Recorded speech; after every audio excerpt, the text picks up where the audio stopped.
사랑하는 여러분, 오늘 우리의 이야기에 귀 기울여 주시는 모든 분들의 삶에 하나님의 크신 은혜와 평강이 함께하기를 먼저 기도합니다. 이 영상을 좋아요와 구독으로 함께 나누는 것은 이 은혜의 말씀을 더 많은 이들에게 전하는 귀한 사역의 동참입니다. 여러분의 나눔을 통해 더 많은 영혼이 하나님의 사랑을 깨닫게 되기를 소망하며 여러분의 삶에 하나님의 축복이 가득하기를 기원합니다. 혹시 이런 경험을 해보신 적이 있으십니까? 종교적인 규칙이나 율법, 혹은 계명이 오히려 인간에 대한 자비와 사랑보다 우선시되는 상황 말입니다. 아마 우리 대부분은 크고 작게 이런 순간들을 목격했거나 심지어 그 피해자가 되어본 경험이 있을 것입니다. 거룩한 장소에서 거룩한 경전을 손에 든 거룩한 사람들이 그 경전을 해석하면서 오히려 다른 사람에게 베풀어야 할 자비를 거두어들이거나 심지어 그 규칙을 잣대로 타인을 함부로 대하는 모습을 본 적은 없으십니까? 어쩌면 우리 자신이 그런 역할을 했던 적은 없었는지요. 저 역시 그런 사람이었던 때가 있었습니다. 젊은 시절 신학을 공부하며 스스로 현대판 바리새인이 되어갔던 때가 있었죠. 저는 성경 본문이 무엇을 말하는지에만 너무나도 집중한 나머지 그 본문이 누구를 위한 것인지를 완전히 잊어버렸습니다. 말씀이 왜 기록되었는지, 그 말씀을 주신 분의 마음이 어떠한지는 잊은 채 다른 사람의 눈에 있는 작은 티끌을 찾아내는데 혈안이 되어 제 눈에 있는 거대한 들보는 보지 못했습니다. 하지만 복음서를 깊이 읽고 또 읽으며 예수님께서는 그런 사람들을 결코 기뻐하지 않으셨다는 사실을 깨닫게 되었습니다. 왜냐하면 그들은 예수님을 닮지 않았기 때문입니다. 그 순간 저는 깨달았습니다. 지금의 나는 예수님이 기뻐하시는 사람이 아니구나. 저는 혹독한 대가를 치르고 나서야 중요한 교훈들을 배울 수 있었습니다. 오늘 우리가 나눌 이야기가 바로 그것입니다. 우리는 지금 사도 요한의 시선으로 예수님의 여정을 따라가고 있습니다. 요한이 남긴 복음서는 단순한 기록이 아니라 한 사람이 평생에 걸쳐 목격한 진실에 대한 생생한 증언입니다. 여기서 우리가 기억해야 할 가장 중요한 사실이 있습니다. 1세기의 젊은 어부였던 요한은 처음부터 어떤 맹목적인 믿음 때문에 예수님을 따른 것이 아니라는 점입니다. 그는 예수님을 따랐습니다. 왜냐하면 직접 보았고 직접 들었기 때문입니다.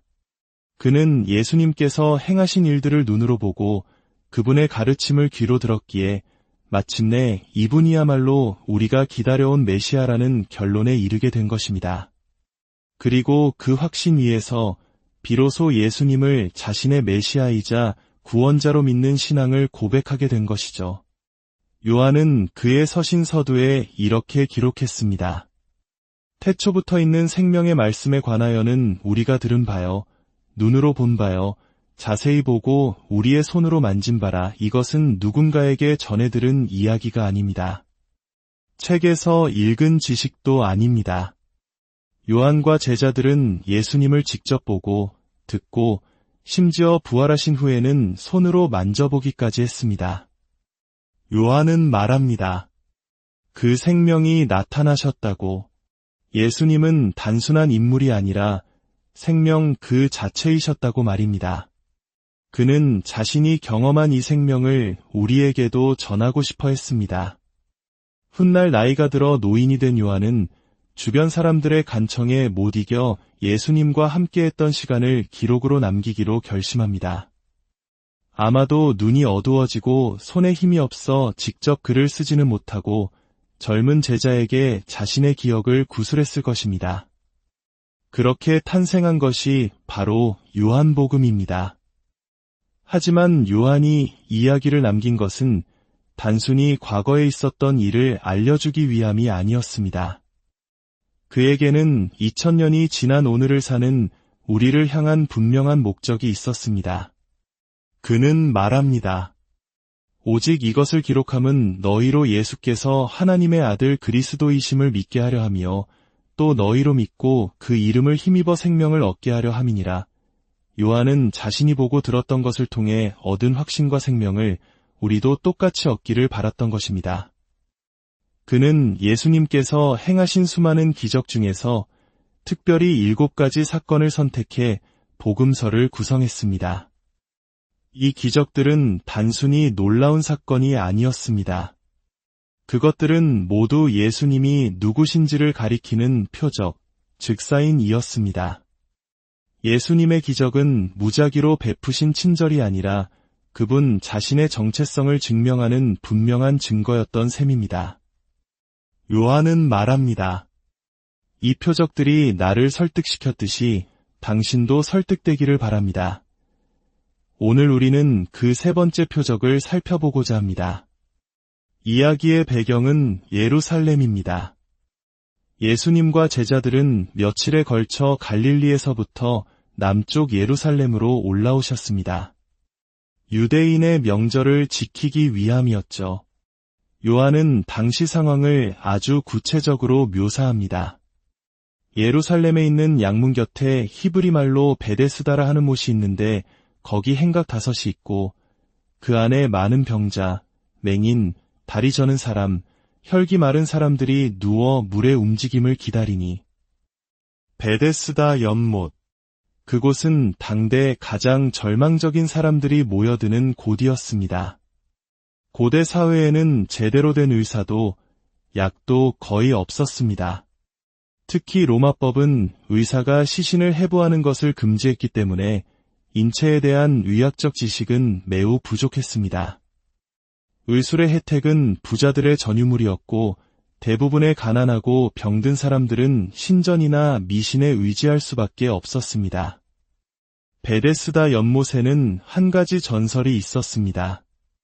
가끔 천사가 내려와 물을 움직이게 하는데 그때 가장 먼저 못에 들어가는 사람은 어떤 병이든 낫는다는 것이었습니다. 고고학적 발굴에 따르면 이 연못 아래에는 간헐적으로 물이 솟아나는 샘이 있었다고 합니다. 아마도 샘물이 솟아 수면이 흔들릴 때마다 사람들은 그것을 천사의 소행이라 믿고 필사적으로 연못에 뛰어들려 했을 것입니다. 상상해 보십시오. 눈먼 이, 걷지 못하는 이, 몸이 마비된 이들이 뒤엉켜 아우성치는 그 혼돈의 현장을 말입니다. 건강한 사람이라면 누구도 가까이 가고 싶지 않았을 역한 냄새와 절망의 신음으로 가득한 곳. 어쩌면 관리들이 이따금씩 들러 죽은 자들의 시신을 치워야 했을 그런 장소에 예수님께서 친히 걸어 들어가셨습니다. 그곳에 무려 38년 동안이나 병을 앓아온 한 사람이 있었습니다. 예수님은 수많은 병자들 가운데 유독 그에게 시선을 고정하셨습니다. 왜 그였는지는 알 수 없습니다. 가장 오래 그 자리를 지키고 있었기 때문일까요? 예수님은 그가 아주 오랫동안 고통 속에 있었다는 것을 아시고 조용히 다가가 물으셨습니다. 저는 이 질문이 오늘 우리 모두에게 던져지는 질문이라고 믿습니다. 예수님은 그에게 이렇게 물으셨습니다.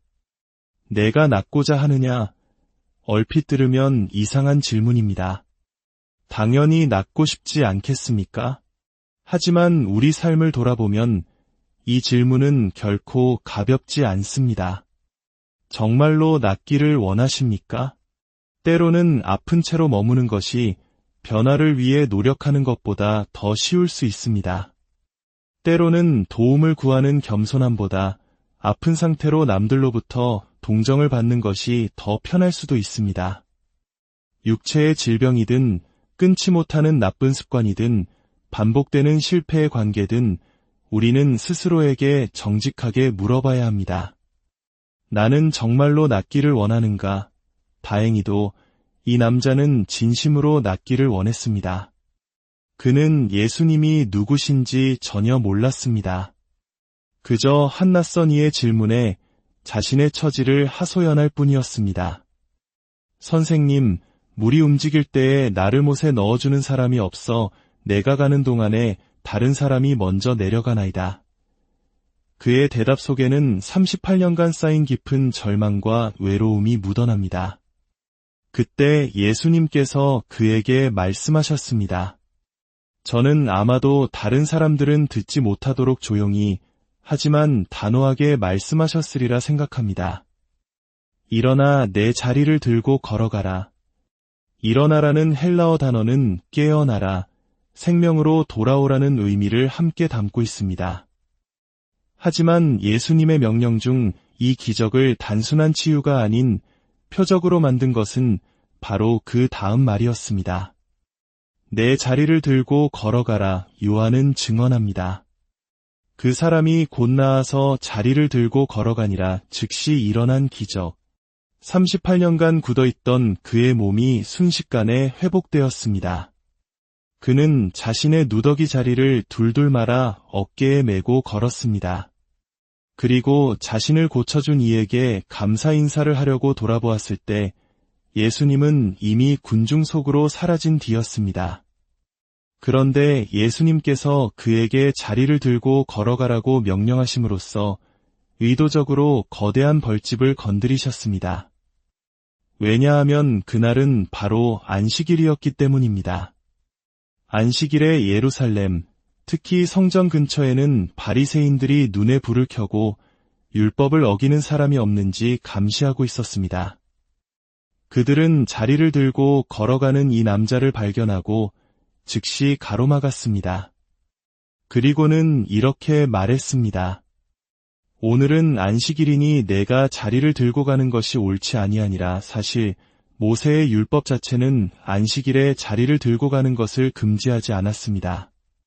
그들이 문제 삼은 것은 장로들의 유전이라고 불리는 그들 스스로 만들어낸 수많은 구전 율법이었습니다.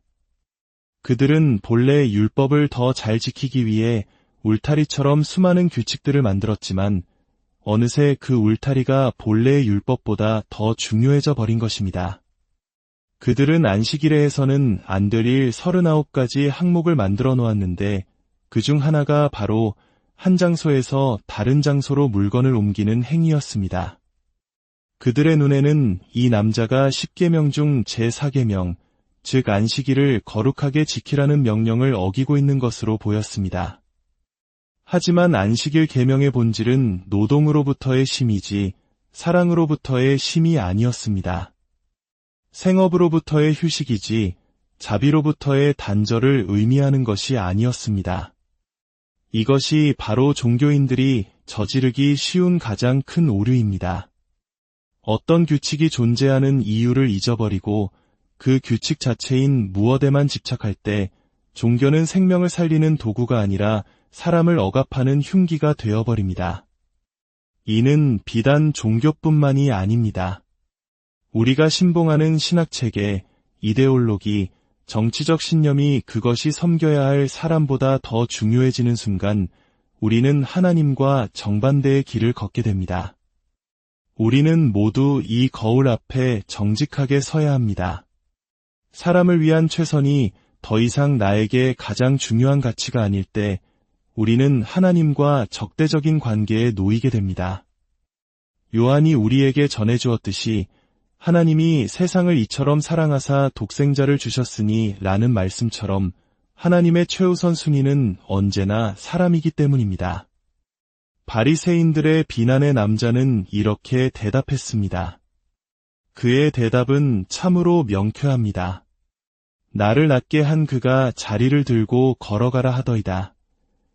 그의 논리는 간단합니다. 나는 나를 38년 동안 외면하고 정죄했던 당신들의 말이 아니라 나를 고쳐준 그분의 말을 따르겠다. 평생 동안 종교 시스템은 그에게 내가 이렇게 된 것은 너나 내 부모의 죄 때문이라고 가르쳤습니다. 그런데 어떤 이가 나타나 그 모든 정죄의 논리를 무시하고 아무 조건 없이 자신을 고쳐주었습니다. 그가 누구의 말을 따르는 것이 당연하겠습니까? 바리새인들은 이제 그를 치유한 자가 누구인지 추궁하기 시작합니다. 너더러 자리를 들고 걸어가라 한 사람이 누구냐? 그들의 관심은 38년 된 병자가 치유받은 경이로운 기적이 아니라 안식일법을 어긴 범법자를 색출하는 것이었습니다. 후에 예수님은 성전에서 그 사람을 다시 만나셨습니다. 그리고는 저는 이것이 예수님의 위트라고 생각하는데요. 이렇게 말씀하셨습니다. 보라, 내가 나았으니 더 심한 것이 생기지 않게 다시는 죄를 범하지 말라. 많은 신학자들이 이 죄가 무엇인지에 대해 논쟁하지만 저는 이것이 예수님의 유머러스한 지적이라고 봅니다. 38년 동안 아무것도 할 수 없었던 사람에게 죄를 짓고 있다고 비난하는 상황의 부조리함을 꼬집으신 것이죠. 자네, 그 돗자리 들고 다니는 죄를 어서 멈추게나. 그러다 더 큰 벌을 받겠네. 무엇이 38년간 누워 지낸 것보다 더 심한 일이겠습니까? 이 사건은 우리에게 중요한 교훈을 줍니다. 우리가 예수님이 누구신지 진정으로 알게 될 때 우리는 종교와 종교인들에 대한 두려움에서 벗어날 수 있습니다. 예수님을 따르기로 결심할 때 잘못된 종교적 억압은 더 이상 우리를 지배할 수 없습니다. 결국 이 남자는 유대 지도자들에게 가서 자기를 고친 이가 예수라고 알려주었고 이로 인해 그들은 예수님을 박해하기 시작했습니다. 그들의 비난에 예수님은 이렇게 대답하셨습니다. 이 대답은 그들을 경악하게 만들었습니다. 내 아버지께서 이제까지 일하시니 나도 일한다. 이것은 엄청난 선언이었습니다. 안식일에도 세상을 운행하시고 생명을 주관하시는 하나님처럼 자신도 동일하게 일한다는 뜻이었기 때문입니다. 즉, 자신을 하나님과 동등한 존재로 선언하신 것입니다. 이 일로 인해 유대 지도자들은 예수를 죽이려고까지 했습니다. 그들이 던진 질문, 그가 누구이기에 자신을 하나님과 동등하게 여기는가? 이것이야말로 요한복음 전체를 관통하는 핵심 질문입니다. 예수님은 이어서 말씀하십니다. 내가 진실로 진실로 너희에게 이르노니 아들이 아버지께서 하시는 일을 보지 않고는 아무것도 스스로 할 수 없나니 아버지께서 행하시는 그것을 아들도 그와 같이 행하느니라. 이 말씀은 곧 하나님이 어떤 분인지 알고 싶으냐? 그렇다면 나를 보라는 선언입니다. 하나님이라면 이런 상황에서 어떻게 하실지 궁금하냐? 내가 하는 것을 보라. 내가 말하는 것을 들으라. 예수님은 자신을 통해 하나님 아버지를 온전히 드러내 보이신 것입니다. 그리고 예수님은 율법학자들을 향해 이렇게 말씀하셨습니다. 너희가 성경에서 영생을 얻는 줄 생각하고 성경을 연구하거니와 이 성경이 곧 내게 대하여 증언하는 것이니라. 그러나 너희가 영생을 얻기 위하여 내게 오기를 원하지 아니하는도다. 그들은 살아있는 말씀을 눈앞에 두고도 기록된 문자에만 매달리는 오류를 범했습니다. 생명의 근원이신 예수님이 바로 앞에 서 계시는데도 그들은 율법 조항 뒤에 숨어 그분을 알아보지 못했던 것입니다. 이 이야기가 오늘 우리에게 주는 메시지는 분명합니다. 하나님께서는 그 어떤 규칙이나 제도, 이념보다 바로 당신 곁에 있는 사람을 더 중요하게 여기신다는 것입니다. 우리의 신념이나 사상은 변할 수 있고 심지어 틀릴 수도 있습니다. 하지만 하나님의 형상대로 지음받은 사람의 가치는 절대적입니다. 우리 모두는 때로 무엇을 믿어야 할지, 누구를 믿어야 할지 혼란스러울 때가 있습니다. 그러나 복음서는 우리에게 한 가지 분명한 사실을 보여줍니다. 우리는 거의 언제나 사랑이 무엇을 요구하는지 알고 있다는 것입니다. 마지막으로 스스로에게 이 질문을 던져보았으면 합니다. 나의 종교, 나의 신념, 나의 정치가 하나님께서 사랑하시는 사람들을 사랑하는데 방해가 되고 있지는 않습니까? 만약 그렇다면 우리는 잘못된 길을 가고 있는 것입니다. 사도 요한이 그의 인생 말년에 이르러 깨달았던 가장 위대한 진리는 단 한 문장이었습니다. 하나님은 사랑이시라. 우리가 사랑의 반대편에 설 때 우리는 하나님의 반대편에 서는 것입니다. 오늘의 이야기가 여러분의 삶에 깊은 울림을 주기를 그리고 무엇보다 사람을 향한 하나님의 사랑을 실천하는